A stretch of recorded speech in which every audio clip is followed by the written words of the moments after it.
اللہ کے رسول رحمت للعالمین ہے، قرآن سب کی ہدایت کے لیے آیا ہے۔ اللہ کے رسول کی سنت اور آپ سے محبت کا تقاضا یہ ہے کہ ہم اس پیغام کو عام کرنے کی کوشش کریں، اللہ کے رسول کا تعارف کرائیں، قرآن مجید کا تعارف کرائیں، دعوت کا کام کریں، اصلاح کا کام کریں۔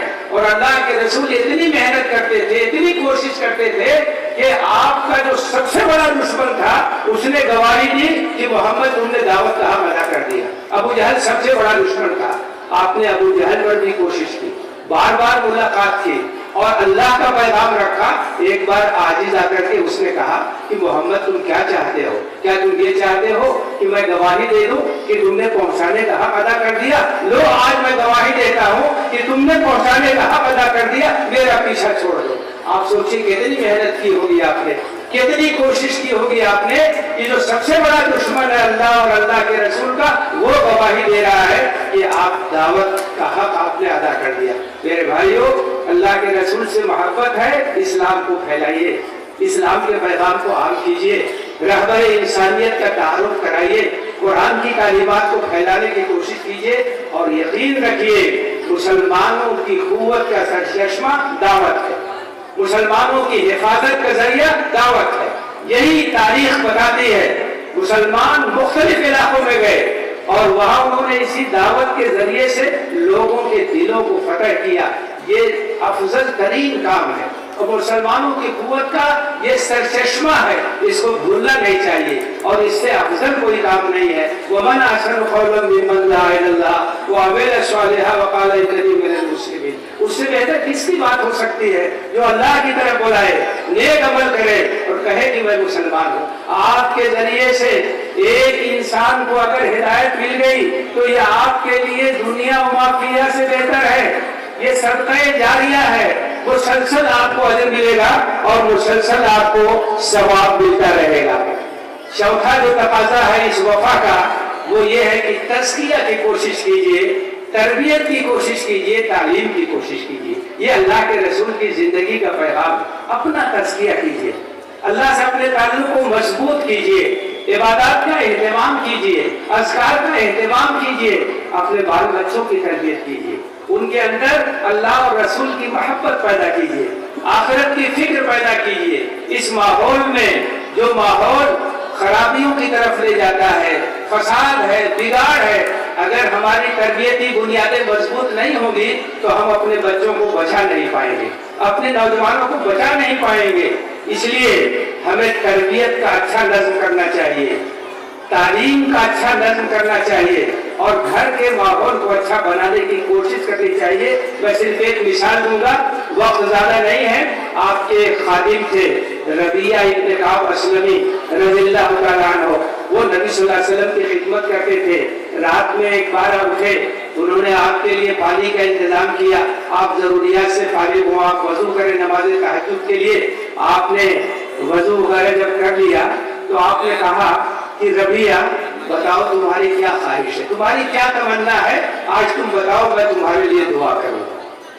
اب آپ سوچئے کہ ہم میں سے کوئی ہوتا وہاں تو کیا مانگتا، اس کی کیا آرزو ہوتی، اور اس سے بڑی سعادت کا کوئی وقت کسی اہل ایمان کے لیے آ نہیں سکتا ہے کہ اللہ کے رسول صلی اللہ علیہ وسلم کہیں کہ بتاؤ تمہاری کیا آرزو ہے، میں تمہارے لیے دعا کروں گا۔ تو جانتے ہیں ایک خادم